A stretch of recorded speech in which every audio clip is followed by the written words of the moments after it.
बहुत धन्यवाद शिरीन कि आपने हमें बुलाया, और विशेष धन्यवाद क्योंकि एक बिछड़े हुए मित्र से मिलाया या भाई से।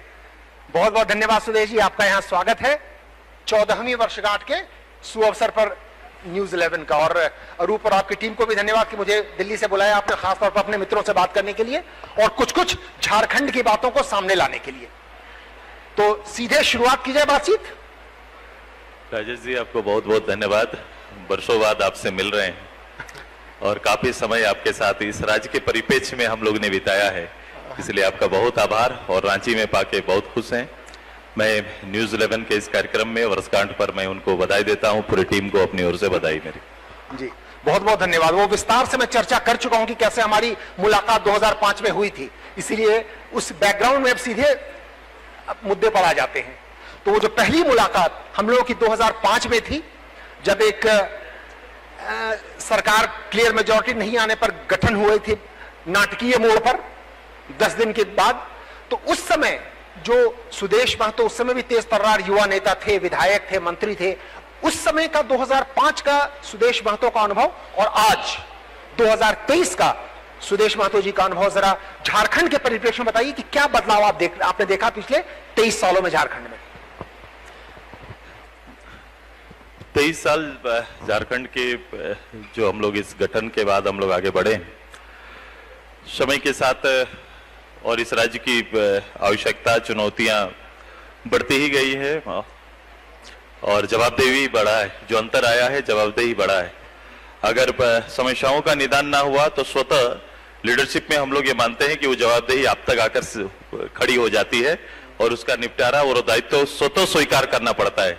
बिल्कुल वैसा ही माहौल है राज्य में आज वर्तमान समय में। राज्य का गठन, सरकार आएंगे, सरकार जाएंगी, सरकार आएंगे तो काम जो जनरल काम होगा वो चलते रहता है, लेकिन एक जवाबदेही, इस राज्य को बहुत जवाबदेही के साथ सजाने की आवश्यकता है। और एक लंबा समय इस प्रदेश में जो अनुभव है वो कहीं ना कहीं इस बात को लेकर परेशान करता है कि जो कवर इसको मिलना चाहिए, जो सुरक्षा इसको मिलना चाहिए, जिस रूप से इसकी गति होनी चाहिए, जिस रूप से सजना चाहिए, जिस रूप से संवाद होना चाहिए, जिस रूप से शिखर की ओर प्रस्थान होना चाहिए, कहीं ना कहीं उसका डायरेक्शन और लीडरशिप सही नहीं है। झारखंड की दिशा जो चल रही है और सुधार की आवश्यकता है, लेकिन कुछ संतुष्ट भी है कि कुछ ठीक हुआ भी है 20-25 साल में। मैं बड़ा स्पष्ट हूँ, जवाबदेह सरकार, जवाबदेह व्यक्तित्व, जवाबदेह नेतृत्व, ये बहुत जरूरी है। चाहे जैसे भी रहे, आप पक्ष में रहे या विपक्ष में रहे, अगर ओवरऑल राजनीति में है तो आप एक जवाबदेह राजनेता की तरह आपके आचरण और आपके प्लान होने चाहिए। आपने भी पक्ष और विपक्ष दोनों का नाम लिया, तो अगर बुरा ना माने तो वो जरा एक लोगों के जहन में कौंध रहा है मामला। 2019 का चुनाव आपने लड़ा एनडीए में बीजेपी के साथ मिलकर, 20 में अलग हो गए, छिटक गए, अब वापस आ गए हैं। तो क्या विधानसभा चुनाव 2020 में एनडीए से अलग हटके, बीजेपी से अलग हटके लड़ना आप भूल मानते हैं? ये हम सभी लोग 2019 के पार्लियामेंट के बाद असेंबली जो चुनाव हुआ, हमारे दोनों चाहे भारतीय जनता पार्टी, आजसू, दोनों ने काफी मंथन किया है और राज्य की आवश्यकता का जो भार हमारे ऊपर था, कहीं ना कहीं हम लोगों ने उस परिस्थिति को आकलन सही रूप से नहीं कर पाया और उसका नुकसान केवल दलीय रूप से हमारा और भारतीय जनता पार्टी का नहीं हुआ, बल्कि इस राज्य का नुकसान हुआ है। तो मतलब भूल थी? मैं उस घटना को इस रूप से मानता हूं। घटना परिस्थिति से बनती है, लेकिन उस परिस्थिति को हम लोग ने मूल्यांकन किया है। राजनीति में मूल्यांकन किया जाता है कि उस परिस्थिति में हमें राज्य की आवश्यकता जो थी, कहीं ना कहीं हम लोग उसे को समझ नहीं पाए और ये परिस्थिति बनी और आज राज्य की जो गति है, कहीं ना कहीं उसका एक बड़ा कारण है। तो अब वो सुधार हो चुका है परिस्थितियों को देखने में और अब आप साथ हैं। लेकिन आज एक और सवाल है, तब फिर अपनी बात कीजिए। वो ये लोग कह रहे हैं, मैं जैसे बहुत दिन के बाद रांची आया, पता लगा कि जेएमएम का जो अपना एक वोट बैंक है, आदिवासी के अलावा एक मुस्लिम समुदाय का भी है, तो वो भी कुछ ऐसी गतिविधियां आजसू की रही हैं जो कि उस जेएम के वोट बैंक को लाने के लिए कुछ अलग से प्रयास, कवायद हो रही है अभी 2025 के विधानसभा चुनाव के जरिए के लिए, या फिर उसके पहले 2024 के लोकसभा के समय? देखो, आप लोगों को जिसको वोट बैंक कहते हैं उनको कोई करिश्माई कोई वातावरण आपने दिया नहीं। ट्रेडिशनल सिस्टम बना के रख दिया और उसी को वोट बैंक कहते हैं। जिस दिन जागरूक होते जाएंगे, परिस्थितियां बदलते जाएगी, हर परिवार के सामने जब चुनौती आते जाएगा तो लोग इससे आगे निकल जाते हैं और सब लोग अपने लिए, अपने समुदाय के लिए और राज्य के लिए सोचना प्रारंभ करते हैं। तो जो परिस्थितियां थी वर्षों पहले, उनको इस परिस्थिति से मौका मिला और इस मौके को उन्होंने राज्य हित में नहीं समर्पित किया, बल्कि जो पुराना इनका ट्रेडिशनल पारिवारिक सिस्टम था वहीं पर सीमित रख दिया। इसीलिए आप अपनी राजनीतिक रणनीति all Jharkhand student union party जो आप शुरू, उसको थोड़ा सा कोई बदलाव करने का प्रयास अभी है? नहीं, मैं हमेशा अपने दल के अंदर, कार्यकर्ता के अंदर इस चीज को कहते रहता हूं कि भाई इस राज्य में हर किसी का चेहरा महत्वपूर्ण है, हर किसी समुदाय की भागीदारी महत्वपूर्ण है और सबकी भागीदारी सुनिश्चित होनी चाहिए। तो अब जरा कुछ ऐसा एक बिंदु छूना चाहता हूं जो लोगों के जहन में रोचक ऐसा लगता है, वो ये कि हमारे सभी दर्शकों को शायद पता होगा, मैं उस बात को दोहरा देता हूं कि जो शख्स हमारे साथ अभी बैठे हुए हैं ये एक रिकॉर्ड तोड़ व्यक्ति है राजनीति में भी। 25 साल की उम्र में जब लोग अपनी नौकरी ढूंढते हैं, बच्चे पढ़ाई खत्म करके, उस समय ये विधायक 30 साल की उम्र पहुंचे नहीं कि राज्य के गृह मंत्री, और ये तो शायद देश विदेश का अकेला समय होगा, आप लोग उसमें मुझे बताएंगे मैं सच बोल रहा हूं कि नहीं, शायद देश दुनिया का पहला ऐसा गृह मंत्री होगा जो गृह मंत्री होते हुए जिनका शुभ विवाह हुआ। तो इस रिकॉर्ड तोड़ व्यक्ति के लिए जरा एक रिकॉर्ड तोड़ ताली बजा दीजिए प्लीज। तो तब मैं आगे पूछूंगा कि इस रिकॉर्ड तोड़ इतिहास के बाद क्या कुछ रिकॉर्ड तोड़ भविष्य की ओर भी हम देख सकते हैं सुदेश महतो जी की तरफ से? हमारा प्रारंभ बहुत अर्ली हुआ, बहुत जल्दी हुआ, क्योंकि हम लोग पहले से ही झारखंड आंदोलन में थे। तो प्रत्यक्ष रूप से तो राजनीति में नहीं, वोट की राजनीति में नहीं, लेकिन अप्रत्यक्ष रूप से राज्य के आवश्यकता और झारखंड आंदोलन के एक सिपाही के रूप में काम करने का मौका मिला और बहुत सामने से हम लोगों ने इस लड़ाई को देखा है, नेतृत्व दिया है और परिस्थितियों का सामना भी किया है। इसलिए बहुत कुछ परिस्थितियां हम लोग को सिखा गई और इसी का परिणाम हुआ कि जिस उम्र में लोग पहला वोट करने जाते हैं, जिस उम्र में शायद राजनीति में वो दखल या फिर सामने भी राजनीतिक दल आने ना देते, उस समय हमारा पदार्पण हुआ और आज जहां पर हम खड़े हैं ये अनुभव है। हमें गवर्नमेंट में आने का मौका मिला, 26 साल में आने का मौका मिला, कई दायित्व राज्य के अंदर मिले, तो सभी से मैंने अनुभव गेन किया है।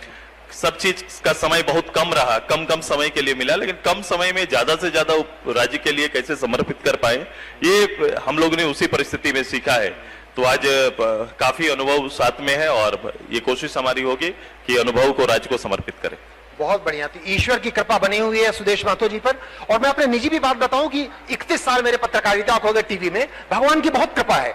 एक उदाहरण मुझे और याद आ रही है बात, आप 30-32 साल में गृह मंत्री राज्य के थे, करीब 1999 और 2000 की बात है, वहां शाहनवाज हुसैन से बात हो रही थी, उस समय वाजपेयी जी के सरकार में वो सिविल एविएशन मंत्री थे।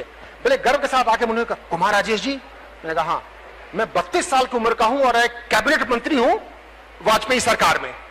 तो अब मैं जाके शाहनवाज जी से कह सकता हूं कि एक ऐसे भी व्यक्ति हैं जो अभी भी मतलब उनके टक्कर के 32 साल की उम्र में आप गृह मंत्री बन चुके थे।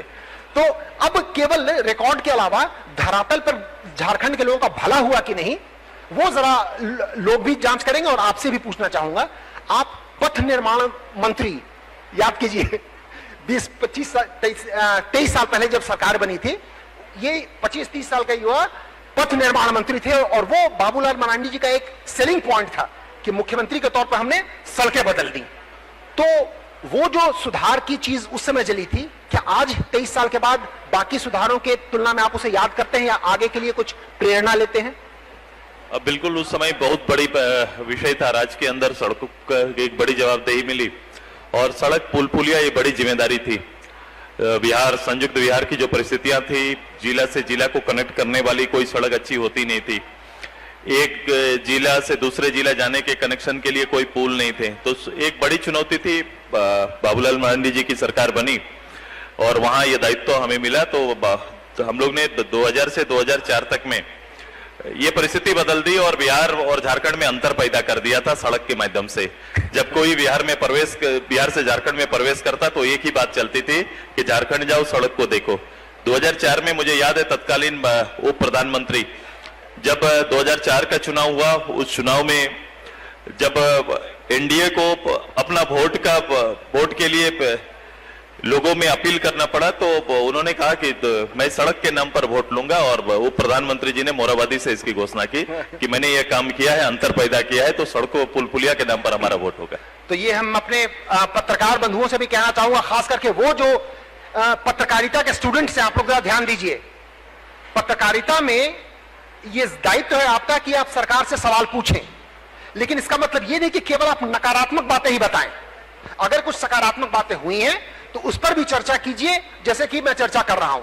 और ये अपने अनुभव से मैं आपको बताता हूं। गया जिला या अब औरंगाबाद जिला का मूलतः निवासी हूं, भले 40 साल से मैं दिल्ली में हूं, और ननिहाल में रहा है हजारीबाग। तो आपने जो बात की, मैं इनकी इत्तेफाक रखूंगा, आप सबों को बताना चाहूंगा कि जीटी रोड पे एक जगह है डोभी, वो गया जिला में है, और डोभी से चतरा के बीच में एक सड़क है, उससे मैं अपने ननिहाल जाया करता था। हंटरगंज के पास जहां गया जिला खत्म यानी कि बिहार खत्म, और हंटरगंज के पास जहां झारखंड शुरू, तत्काल प्रभाव से पता लग जाता था कि भाई सड़क सुधर गई है यानी झारखंड आ गया है। तालियां। तो आपको बधाई हो।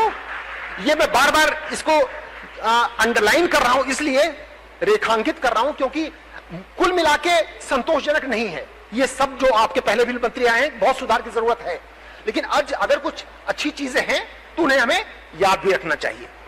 एक और चीज जो आपसे पूछूंगा, आप संक्षेप में, चूंकि थोड़ा लेट हम लोग कार्यक्रम चल रहे हैं, राजनीति, काम, लेकिन खेलकूद का जबरदस्त आनंद। आप फुटबॉल में भी रुचि रखते हैं, जब ने तब मैंने देखा हुआ है, कभी हम लोग भी कभी साथ गए थे तो फुटबॉल जबरदस्ती मुझे भी खिलाया था आपने यहाँ, हाँ राजस्थान में। और यहाँ आर्चरी, तीरंदाजी का ये इंस्टीट्यूट चलाते हैं। तो राजनीति से कैसे आप खेलकूद के लिए समय निकाल पाते हैं, और क्या राजनीति में झारखंड के विकास में इसका कुछ लाभ हो रहा है? मेरा पहला मैदान पॉलिटिकल मैदान से पहले मेरा खेल का मैदान ही था।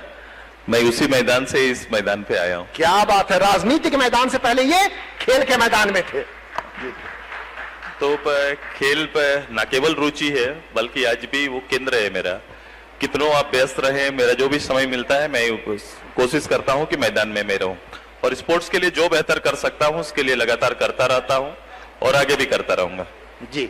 अब हमने बात की 20-23 साल के झारखंड की, अब आगे 10 साल या आगे 20 साल, वो भी 14 वर्षगांठ जो मनाई जा रही है न्यूज 11 की, वो भी एक विषय है आज के इस कॉन्क्लेव का। तो उस बारे में जो छोटी मोटी जानकारियां मिली हैं, कि आप तो अपना सोच ही रहे होंगे, लेकिन जो जनता को भी भनक मिली है कि आप कुछ बड़े बड़े मूर्तियों का निर्माण कराना चाह रहे हैं। आजसू यानी इनकी पार्टी बिरसा मुंडा जी की, और भी एक आदमी, तो वो आप भविष्य में क्या कार्यक्रम लेके आ रहे हैं, और झारखंड का उससे कैसे भला होगा? नहीं, मेरी कोशिश हमेशा रही है कि जो भी झारखंड के लीजेंड रहे हैं, खासकर चाहे वो स्वतंत्र संग्राम के हों या फिर झारखंड आंदोलन में, इन सभी की भूमिका को बड़ा हमेशा लोगों के बीच में बनाकर रखना चाहिए, ताकि लोग उससे प्रेरणा ले। तो भगवान बिरसा मुंडा, बीबी महतो, विनोद बिहारी महतो से लेकर इन सारे जो लोग हैं, जो चेहरे हैं, इनको बड़े स्तर पर स्थापित करने की अपनी तैयारी है। हम सभी लोगों ने संगठनिक और संस्था स्तर पर कोशिश की है। कुछ आगे भी बढ़े हैं, कुछ काम अधूरा है। समय के साथ इन चीजों को पूरा करेंगे। बीच में कोविड का भी समय आया तो थोड़ी चीजें स्लो हुई है, लेकिन ये मेरा समर्पण है। हम पूरे प्रदेश के, मैंने अपने डिपार्ट के अंदर भी जब मैं काम कर रहा था तब भी इनके नाम को और ऊंचा करने का, इनकी यादों को युद्ध के जहन में ताजा रखने का, और देश दुनिया में अपने इतिहास को स्थापित करने की तैयारी में मैं हमेशा रहता हूं। और अब समाप्त करने से पहले जरा राजनीतिक बात पे भी तो एक दो सवाल आए गए। 2024 लोकसभा चुनाव, 2025 विधानसभा चुनाव, या हो सके दिसंबर में ही हो जाए, आपके 24 में ही के दिसंबर में हो जाए।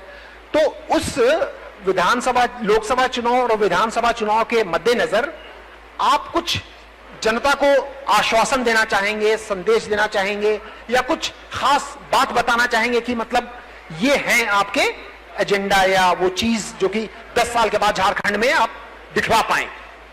हमने अभी कुछ दिन पहले ही अपना महाधिवेशन किया था, और महाधिवेशन में हमने राज्य के एजेंडे को बड़ा कायदे से प्लेटफॉर्म में रखा। मेरा महाधिवेशन इस रूप से पहले था कि मैंने इसको दल का अधिवेशन नहीं बनाया था, बल्कि झारखंड के लिए जो बेहतर सोच है और ऐसे लोगों को भी मैंने उसमें निमंत्रण दिया था और एक ओपन डिबेट मैंने कराया था कि एक विजन डॉक्यूमेंट्स हम लोगों ने एक तैयार करके पूरे झारखंड के प्लेटफॉर्म में लाने की तैयारी है। विषय बाहर निकल चुका, लेकिन उसको लिपिबद्ध करने की भी तैयारी मेरी चल रही है। बड़ा स्पष्ट मैं झारखंड को देखता हूं और मेरी कोशिश है कि पॉलिटिकल प्लेटफॉर्म के माध्यम से जो जगह को हम लोगों ने चुना है, जिस ऊंचाई के बारे में मैंने चर्चा की है, वहां तक प्रदेश को पहुंचाना है। अभी अच्छी अच्छी बातें तो हो गई, लेकिन अचानक मुझे बात आई, इसके पहले कि मैं आपका धन्यवाद करूं, बाकी मेहमान भी बैठे हुए हैं, कि एक चीज खटक रही थी, शायद आगे आप लोगों को सुधारना होगा। मुझे अच्छी तरह याद है, राष्ट्रीय खेल झारखंड को 2004, 5 या 6, आप मंत्री रहे हुए, आप बताएंगे, उस समय अलॉट हुआ था। और कल जब मैं एयरपोर्ट से आ रहा था, हमारे न्यूज 11 की किसी सहयोगी ने मुझे याद दिलाया कि हाँ, वो कुल मिला के राष्ट्रीय खेल हुआ 2012 या 13 में। तो जरा बिहार झारखंड की बदनामी हो जाती है हुजूर, जो अगर कुछ आपको अलॉट हो और 5-10 साल लगा दीजिए उसको, तो आगे शायद वो सुधारेंगे या कुछ वो कैसे उसको ठीक करेंगे कि इंप्रेशन ठीक रहे बिहार झारखंड का। कई प्रदेशों के जो राष्ट्रीय खेल के डेट्स आ जाते हैं, पहले आ जाते हैं और उनको उस रूप से तैयारी करनी पड़ती है। लेकिन आज भी पूरे झारखंड में आप देख लो, पूरे भारत में देख लो कि जो इंफ्रा यहाँ पर हम लोगों ने तैयार किया, इंफ्रास्ट्रक्चर जो यहाँ तैयार किया, जो परिसर तैयार हुआ है, वो परिसर पूरे भारत में आपको कहीं दूसरे जगह पर दिखाई नहीं देगा। और उतनी भव्यता से हम सभी लोगों ने इसको सफल किया था। जिन खिलाड़ियों ने भाग लिया, जिन प्रदेश ने यहाँ पर भाग लिया, उन प्रदेश के खिलाड़ी आज भी उस फंक्शन को, उस कार्यक्रम को याद रखते हैं। यानी देर आए लेकिन दुरुस्त आए। तो कब ये चीजें अपने हाथ में कभी कभी नहीं होती हैं। ये तो बहुत बढ़िया, आपसे बातचीत करके बहुत अच्छा लगा। अच्छा लगा कि नहीं आप लोगों को सुदेश महतो से बात करके? तो आपका बहुत बहुत धन्यवाद और मुझे पूरी शुभकामना है 2024 और 25 के लिए। मैं राजेश जी को धन्यवाद दूंगा, क्योंकि ये एक आज हमारे यहाँ पर आए हैं, देश के श्रेष्ठ चैनल में इनका नेतृत्व रहा है, आज तक के बड़े एंकर में से रहे हैं। इसके बाद भी बहुत सारी भूमिकाएं, केवल राजेश जी का नाम मात्र राजेश नहीं है, ये देश के प्रतिष्ठित पत्रकारों में से एक है। मैं अपने यहाँ पर इस चैनल में आपका हार्दिक स्वागत और झारखंड में आपका करता हूँ। धन्यवाद राजेश जी, बहुत बहुत धन्यवाद। That was an amazing moderation by Kumar Rajesh, and जोरों की एक बार ताली हो जाए श्री सुदेश महतो जी के लिए।